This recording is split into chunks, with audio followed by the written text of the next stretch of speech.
سبيل الدموع سبيل مريح تنهدى يا صاحي كي تستريح وبث. بسم الله الرحمن الرحيم. Assalamualaikum warahmatullahi wabarakatuh. Alhamdulillahi rabbil alamin, wa bihi nasta'inu ala umuri dunya waddin. Asyhadu an la ilaha illallah wahdahu la syarika lahu ilahul awwalin wal akhirin, wa asyhadu anna Muhammadan abduhu wa rasuluhu as-sadiqul wa'dil amin. Allahumma salli wa sallim wa barik ala Nabiina Muhammad wa ala alihi wa sahbihi ajma'in. Qala Allah ta'ala fi kitabihil mubin ba'da a'udzu billahi minasyaitonir rajim. Ya ayyuhalladzina amanu taqullaha haqqa tuqatih wa la tamutunna illa wa antum muslimun. Allahumma anfa'na bima 'allamtana wa 'allimna ma yanfa'una wa zidna 'ilman. Allahumma akhrijna min dhulumatil wahmi wa akrimna bi nuril fahmi waftah 'alaina bi ma'rifatil ilmi. Rabbana atina fid dunya hasanah wa fil akhirati hasanah wa qina 'adzabannar. Subhana rabbika rabbil izzati 'amma yasifun wa salamun 'alal mursalin walhamdulillahi rabbil alamin. Hadirin hadirat rahimani wa rahimakumullah. Kita senantiasa kembali mensyukuri Allah Subhanahu wa taala. Malam ini termasuk di antara malam yang terbaik, malam Jumat dan juga malam Syura. Syura kalau kita maknai itu Asyura, maka ini adalah malam yang baik dan termasuk hari yang disucikan.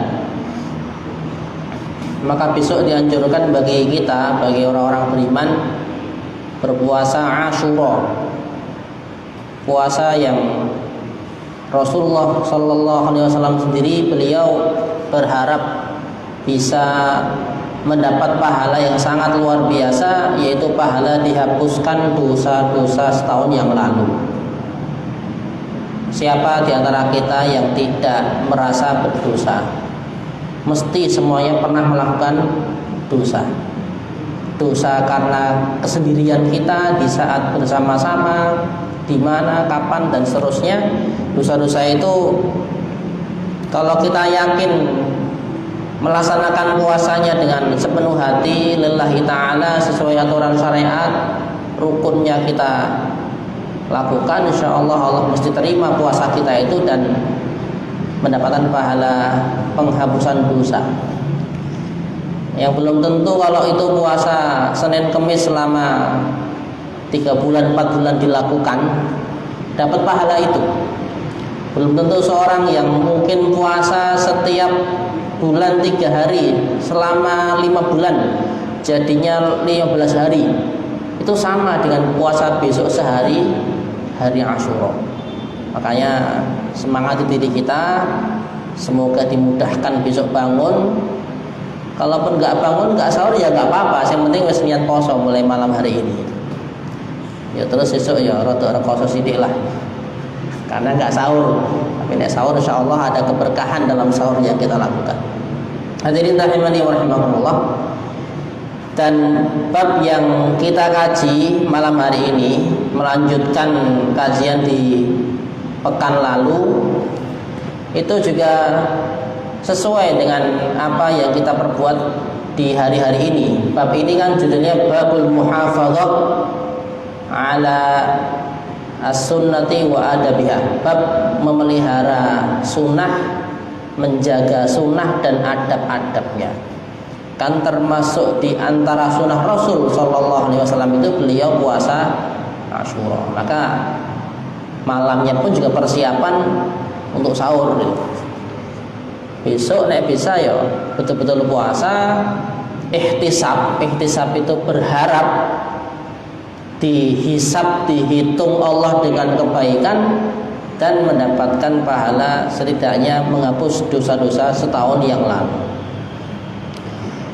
Kemudian kita melanjutkan di bab ini, kita belum masuk hadis ya, karena di pekan yang lalu kita bacakan masih pada ayat-ayat yang dikutip oleh Imam An-Nawawi rahimahullah.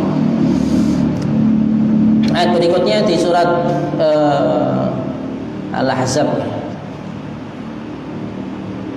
Yang punya file kitabnya di halaman 251. Ini surat Al-Ahzab ayat 21. Laqad kana lakum fi Rasulillahi uswatun hasanah. Baik. Di halaman 251 paragraf kedua sebelum akhir kata Imam Syekh Muhammad bin Shalih rahimahullah, "Tsumma dzakara aidan qaulahu ta'ala." Kemudian Imam Nawawi menyebutkan firman Allah Ta'ala, "Laqad kana lakum fi Rasulillahi uswatun hasanatun liman kana yarjullaha wal yawmal akhir."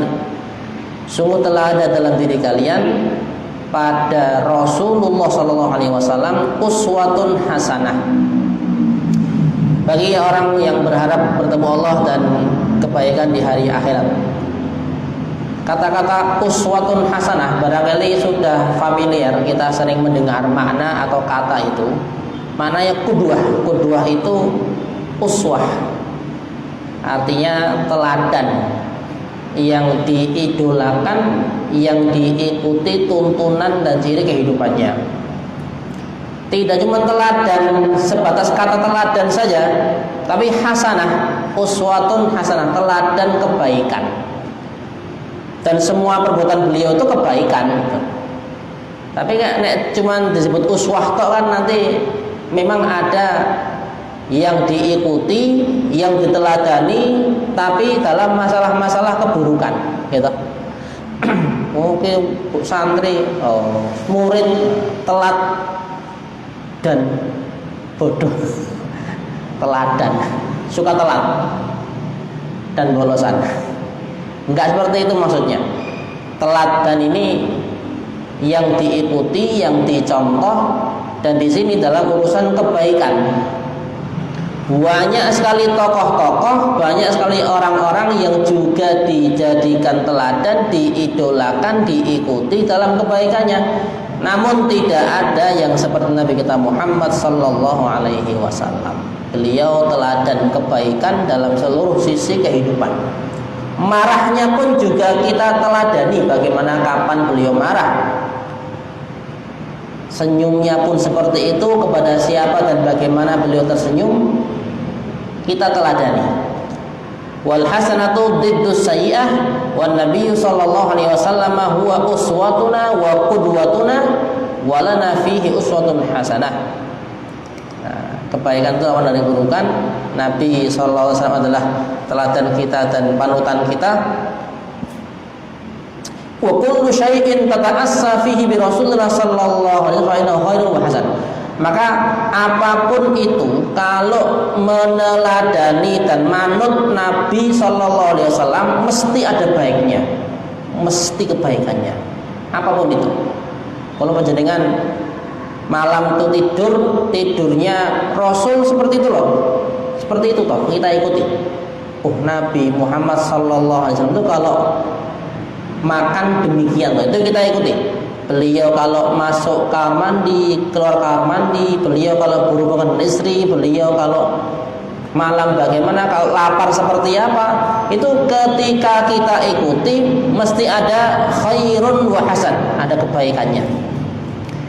Wa yashmalu qauluhu ta'ala laqad kana lakum fi Rasulillah uswatun hasanah, maknanya. Maka ayat ini, ayat surah Al-Ahzab 21 ini itu ada dua makna. Makna pertama adalah al-ma'na al-awwal huwa anna kullama yaf'aluhu fa huwa hasan fa ta'assi bi hasan. Yang pertama bahwa apapun yang dilakukan Nabi sallallahu alaihi wasallam itu mesti kebaikan, maka meneladaninya pun juga terhitung kebaikan. Itu makna yang pertama yang sudah kita sampaikan tadi. Asal yang kedua, annana ma'muruna bi an nata'assa bihi uswatan hasanah. Makna kedua ayat tadi itu ada unsur perintah. bahwa kita ini sebenarnya diperintahkan. Walaupun tadi ayatnya bentuknya berita, kabar. Allah mengabarkan bahwa dalam diri Nabi Muhammad SAW itu ada suri taulatan yang baik, panuti, ikuti. Tapi para ulama memaknai itu tidak sebatas kabar atau berita saja, bukan sekedar informasi saja. Maknanya kita akan lebih baik kalau mengikuti. Ada perintah di situ, ada anjuran untuk mengikuti, tidak sebatas informasi saja. La nazidu ala ma syar'a wa la nanqusu an. Tidak menambah apa yang beliau syariatkan, tidak pula mengurangi apa yang diperintah Nabi sallallahu alaihi wasallam itu kita jalankan tanpa nambah-nambahi. Apa yang beliau larang, yang beliau perintahkan tidak pula diremehkan, tidak dikurangi. Li'anna ziyadata awin naqsa diddul hasan. Nambah-nambah atau ngurang-ngurangi itu lawan dari kebaikan. Nah, bisa ya sesuai. Ya mestinya tidak semua yang beliau kan mungkin kita ketahui. Kita belajar sampai umur 40 tahun, 50 tahun, mungkin ada beberapa perkara yang belum kita ketahui. Nek belum tahu ya wajar. Tapi kalau sudah tahu, jangan sampai nambahi, jangan sampai ngurangi. Ya posone beduk wae lah, ya jangan gitu. Taunya puasa Asyura tanggal 10, setengah hari aja, jangan itu ngurangi.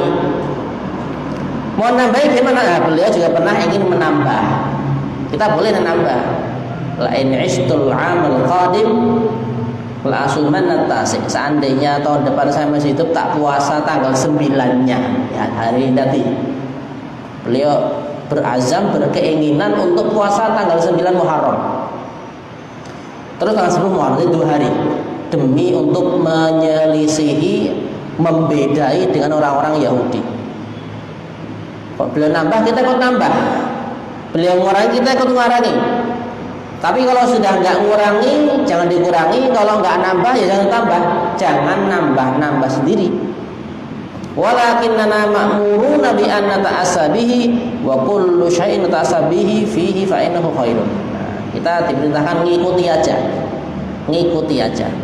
Seperti kalau ada seorang imam masjid yang kita ikuti itu, ya nek imamnya belum rukuk, ya jangan rukuk duluan. Walaupun kita tahu surat yang dibaca sudah selesai. Itu berarti nambahi. Nambahi. Ya. Dului. Atau telat atau ngurangi. Nah, jangan sampai demikian. Jadi harus ittiba, betul-betul mengikuti apa yang beliau perintahkan sallallahu alaihi wasallam. Wa akhadha ulama min hadhil ayah an af'al nabi sallallahu alaihi wasallam hujjatun yuhtajju biha wa yuqtada bihi fiha. Dalam ayat ini para ulama mengambil kesimpulan bahwa semua perbuatan nabi itu hujjah, bukti, dalil, petunjuk, tuntunan, aturan yang diikuti, yang diteladani, yang dipanuti. Semua perbuatan Nabi. Dalam menurut ayat tadi, surat Al-Ahzab ayat 21 tadi itu, para ulama kebanyakan berarti semua perbuatan Nabi itu layak dijadikan sebagai dalil, bukti, jelas. Illa kecuali maqamad dalilu ala annahu khas sunbih. Kecuali kalau ada dalil yang memang mengkhususkan ini hanya khusus untuk Nabi saja, bukan untuk selain beliau. Nah itu berarti kita nggak usah melakukan perkara itu. Fama qamad dalilu ala annahu khasun bihi fa huwa mukhtassun bih. Maka kalaupun ada dalil, entah itu ayat, entah itu hadis atau athar, nas menunjukkan bahwa itu hanya untuk beliau saja, ya kita tidak usah melakukannya. Contohnya di surat Al-Ahzab juga ayat 50. Ya ayyuhan nabiyyu inna ahlalna laka azwajaka allati ataita ujurahunna wa ma malakat yaminuka mimma afa Allahu 'alaik. sampai ayat wa mur'atan mu'minatan in wahabat nafsaha lin nabi in aradan nabiyyu ay yastanqihaha khalisatan laka min dunil mu'minin. Ada seorang wanita yang menghadiahkan dirinya untuk Nabi sallallahu alaihi wasallam. Terus Nabi ingin menikahkan wanita itu kepada seorang sahabat. Nah, itu untuk beliau saja, dan beliau juga yang layak menikahkan wanita itu kepada sahabat yang beliau tunjuk. Nah, kita nggak boleh. Ini ayat ini jangan dijadikan sebagai dasar ustadz, imam masjid, tokoh siapapun menikahkan karena bukan wewenangnya, bukan wewenangnya. Itu hanya untuk Nabi Shallallahu Alaihi Wasallam. Di sini berarti saya menikah, ya walinya, wali wanita itu yang memang punya hak untuk menikahkan. Kalau enggak, ya hakim yang ditunjuk. Ya, KUA misalnya punya wewenang untuk menikahkan itu dengan syarat-syarat yang mesti dipenuhi. Fama kana min khosa'isihi fahuwa min khosa'isi. Maka kalau itu kekhususan beliau, ya hanya beliau saja. Kita tidak boleh kemudian mengikuti. Contoh yang lain, wa min dzalika aidan al-wisal fi shaum. Wisal, menyambung puasa. Maknanya menyambung itu gini, ayyasdal insanu shauma yaumaini bila fitrin. Seseorang menyambung puasa 2 hari tanpa berbuka. 2 hari tanpa berbuka, sahur, terus besok sore itu enggak buka, nyambung ke sahur berikutnya, bukanya di waktu sahurnya. Ya, ini namanya puasa wisol. Kenapa? Fa inna Nabiyya sallallahu alaihi wasallam naha anhu, beliau pernah melarang. Qalu ya Rasulullah innaka tuwasil, yakni kaifa tanhana.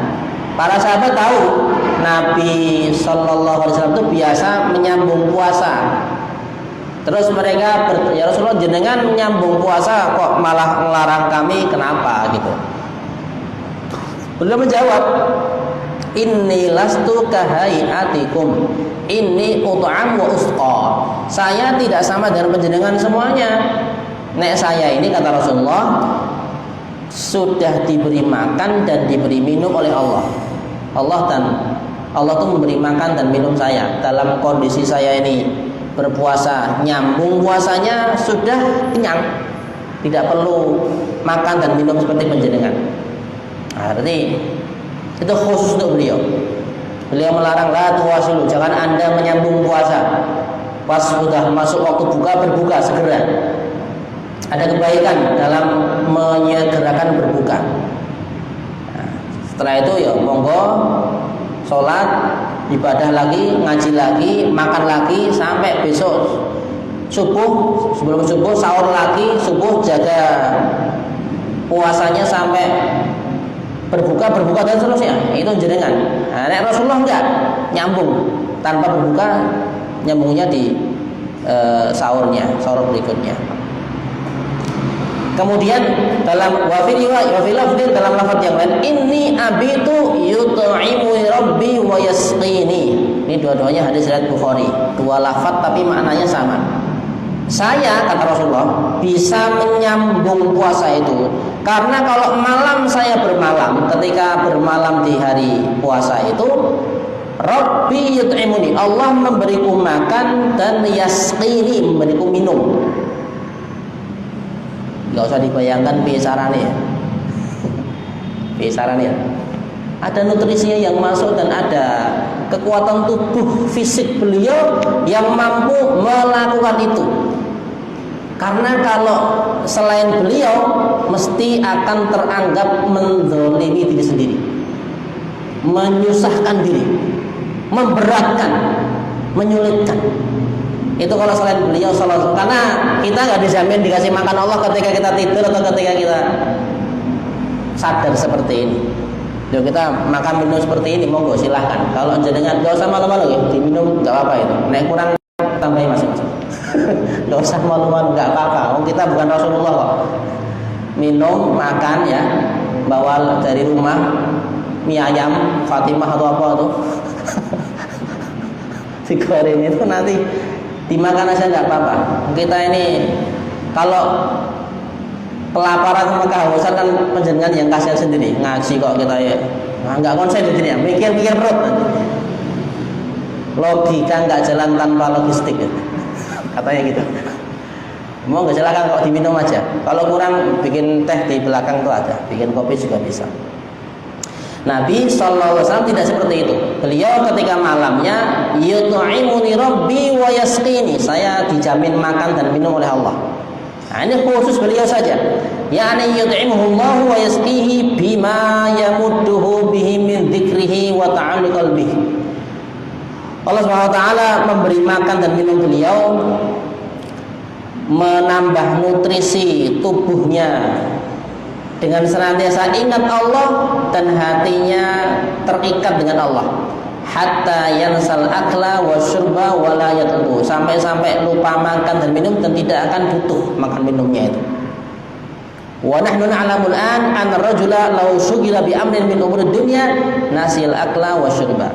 Demikian pula kita tahu nih, ada juga orang seperti itu.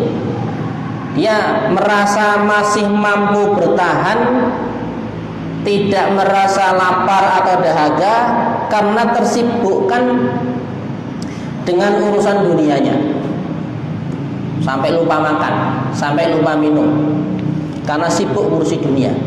Nek sibuknya bermanfaat masih mending. Ada orang main game, nonton film, olahraga atau apapun lah perkara duniawi, bahkan sia-sia, itu sampai lupa makan, sampai lupa minum. Kapan terakhir minum? Mungkin lupa minum karena saking asiknya dengan dunia yang dia lakukan saat itu. Nah, kalau Rasul SAW itu diantara penafsiran para ulama, bagaimana Allah Subhanahu Wa Taala mencukupkan rasa lapar dan dahaganya Nabi, itu karena beliau terus zikir, senang zikir kepada Allah, senang ingat Allah, berdoa, ngaji, ngibadah, hatinya senantiasa ingat Allah itu terus lupa urusan makan dan minum di malam itu. Ini sebagian ulama memaknai demikian. Jadi tetap tubuhnya bisa bertahan, bisa kuat tanpa ada rasa lapar dan dahaga karena ingat Allah Subhanahu wa taala. Hatta inna syu'ara yatamatsaluna bihadza biqaulihim laha ahaditsu min dzikraka tashghuluha 'anil syarabi wa tulhiha 'aniz zadi. Nah, sampai para penyair membuat syair ini. Syairnya gini, ada banyak ungkapan-ungkapan untuk mengingatmu yang menyibukkan dari minum dan menambah bekal. Wahai Allah, banyak ungkapan-ungkapan ketika mengingatmu itu membuat sibuk, lupa akan minum dan lupa akan makan, menambah bekal kehidupan. Bekal makan ya maksudnya biar tambah ini. Jadi ada nih orang-orang yang saking kusuknya sehingga lupa akan sholat, lupa akan makan. Nah, tapi kalau kita pas puasa, ketika waktunya berbuka, diingatkan menyegerakan berbuka itu sunnah Nabi Shallallahu Alaihi Wasallam. Jangan terus karena tahu fadilah berdoa menjelang berbuka terus dilama-lamakan itu, atau terus mendengar adzan maghrib diselesaikan dulu berdoa sampai lama gitu terus baru berbuka, enggak ya, karena nyegerakan berbuka itu juga sunnah, segera menjawab adzan juga sunnah, berdoa setelah adzan juga sunnah. Tapi ketika kita bisa mengumpulkan sunnah-sunnah itu kan baik. Yo makan, yo mungkin jawab doanya, jawab ungkapan muadzinnya, terus berdoa, insyaallah juga baik. Yani an ahaditha bika idza qamat tatahaddath alhaka dzalika 'an syarabi wa 'izzah. Nah. Fa Nabi sallallahu alaihi wasallam liquwwati ta'alluqi bi rabbih idza qama min al-laili tahajjad fa inna Allah ta'ala yu'tihi quwwatan. Nabi SAW itu karena kuat ikatan hati beliau dengan Allah, Maka ketika bangun malam untuk sholat tahajud, fa innallaha yuti'u, maka Allah langsung berikan kekuatan. Bima yahsul lahu minadzikr, karena zikir atau ingat Allah yang beliau ada pada dirinya. Takfihi anil akhl, cukup dari makan dan minum. Kalau menjenengan mungkin juga bisa melakukan seperti ini. Misalnya jam 1, jam 2 nanti ada saudara mau sampai di Purwosari atau sampai di Balapan itu, tolong dijemput itu. Kemalaman enggak apalah, pagi-pagi jam 1, jam 2 misalnya. Siap tak jemput. Kita saja mau bangun untuk jemput saudara kita itu. Karena ingat, atau orang tua kita atau anak kita pulang dari umroh sampai Solo, ya pesawatnya dari Jakarta jam 10 sampai Solo jam tengah 12 mungkin baru landing, baru turun misalnya. Kita tuh mau bangun malam demi untuk jemput anak kita, mungkin jemput bapak kita, mungkin jemput siapa di antara saudara kita, atau mungkin teman kita atau tetangga kita. Nah, Rasul Sallallahu Alaihi Wasallam itu sangat ingat Allah Subhanahu. Orang yang paling zikir pada Allah itu beliau Sallallahu Alaihi Wasallam. Maka tiap malam ya mesti akan muncul kekuatan untuk nambah zikirnya dengan sholat tahajud tadi. Amma nahnu falasna kahayati. Adapun kita ya jelas tidak sama dengan beliau. Walihada muni'al wisal, maka dengan demikian dilarang untuk puasa wisal, nyambung puasa kayak tadi itu.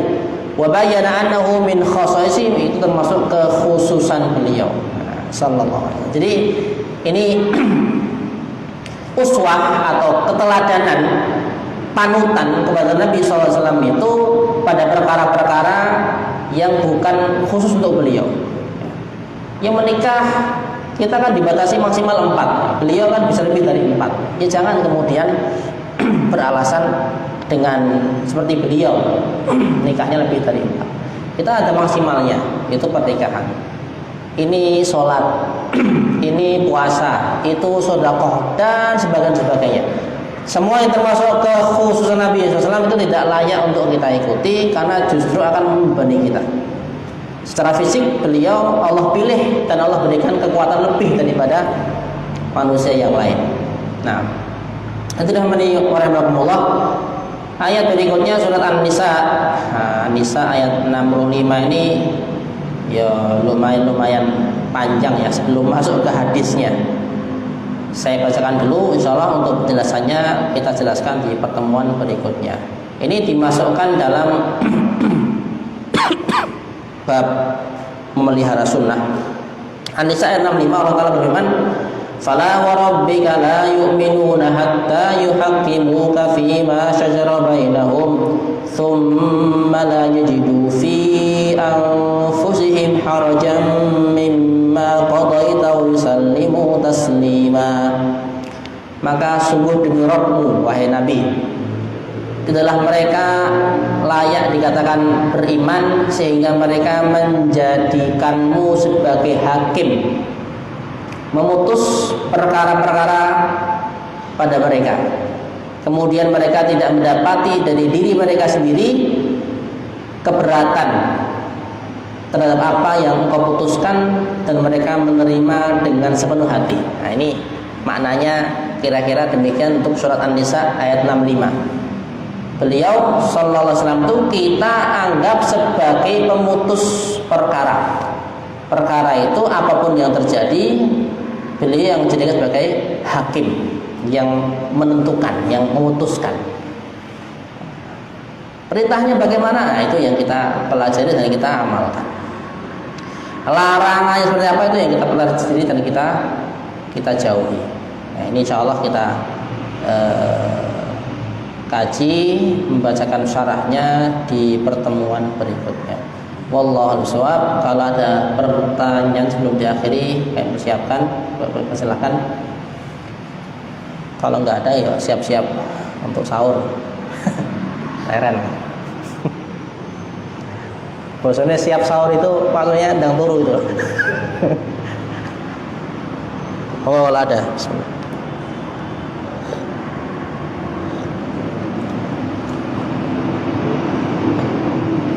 Cukup. cukup ya. Oke. Insyaallah pertemuan berikutnya surat An-Nisa ayat 65 terus baru masuk ke dalam hadis. Jangan tekan, ini banyak banget penjelasan beliau di sini.